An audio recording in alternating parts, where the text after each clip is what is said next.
பஞ்சாப் 2வது இடத்துக்கு போயிட்டாங்கங்க. எல்எஸ்ஜி எனக்கு தெரிஞ்சு பேக்கப் பண்ண வேண்டியதான் நினைக்கிறேன். என்ன நடக்க போதுன்னு ஒன்றும் புரியலை.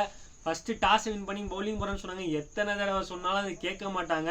12 வருஷம் கழிச்சு தர்மசாலா பஞ்சாப் ஃபஸ்ட்டு மேட்ச் ஜெயிச்சுக்கிட்டு பிரப் சிங் வேற லெவலில் விளாண்டாருங்க.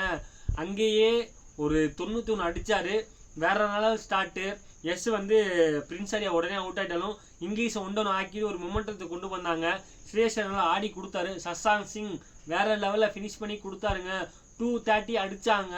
பட் பவர் பிளேயில் ஹர்தீப் சிங் கிங் அப்படிங்கிற காமிச்சாரு. 2 சைடும் ஸ்விங் பண்ணார். பில்லர்ஸ் ஆஃப் எல்எஸ்ஜி நிக்கோலஸ் பூரானா இருக்கட்டும், ஆடம் மார்க்கராக இருக்கட்டும், மிச்சில் மாஸாக இருக்கட்டும், 3 பேர்த்தையும் காலி பண்ணிட்டாருங்க. மேட்ச் அங்கேயே போச்சு. அதுக்கப்புறம் ஆயுஷ் பத்தோனி நல்லா போனார். சமத்தை நல்லா ஆடி கொடுத்தாரு. இருந்தாலும் அவங்களால ஜொலிக்க முடியலங்க. எனக்கு தெரிஞ்சு பிளே ஆஃப் ரேஸ்லேருந்து எல்எஸ்ஜி வெளியே வந்துட்டாங்கன்னு நான் நினைக்கிறேன். நீங்கள் நினைக்கிறீங்க பண்ணுங்க. ஆக்சுவலாக பவர் பிளேலேயே மேட்ச் முடிஞ்சு. அதுக்கப்புறம் அப்பப்போ கொஞ்சம் தேத்திக்கிட்டாங்க. ரெண்டு பதோனி எல்எஸ்ஜி அவங்க மேலே நம்பிக்கை வச்சிருந்ததுக்கு அவர் ஆடி கொடுக்குறாரு. பட் பெருசாக எதுவும் சொல்கிற மாதிரி இதில் மேட்ச் என்னை பொறுத்தவரை மேட்ச் ஒன் சைடாக தான் இருந்துச்சு. ஃபர்ஸ்ட் ஆஃப் சரி 230 அடிக்கணும், பூரானெலாம் அடித்தா தான் ஒன்றும் நினச்சோம். பவர் பிளேலேயே 3 விக்கெட் எடுத்ததுக்கப்புறம் செல்ஃப் எடுக்கலை.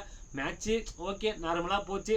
சமத்தும் பதோனியும் கொஞ்சம் அவங்க ஃபார்முக்கு வந்துட்டாங்கன்னு தான் சொல்லணும். ஹர்தீப் சிங் நான் தான் இந்த மேட்ச்சுக்கு மேலே மேட்ச் அவருக்கு கொடுப்பேன். பிரப் சிங் 91 அடிச்சிருந்தாலும் அந்த பில்லர் ஆஃப் 3 விக்கெட்டை எல்எஸ்ஜி பில்லரை கட்டினது ஹர்தீப் சிங் தான். நான் நல்லா அவருக்கு கொடுப்பேன். நீங்கள் யாரை கொடுப்பீங்கன்னு சொல்லி கமெண்ட் பண்ணுங்கள். இந்த வீடியோ பிடிச்சா லைக் பண்ணுங்கள். ஐபிஎல் ஷேர் பண்ணுங்கள். மறக்காம நம்ம சேனலை சப்ஸ்கிரைப் பண்ணுங்கள். Thank you guys.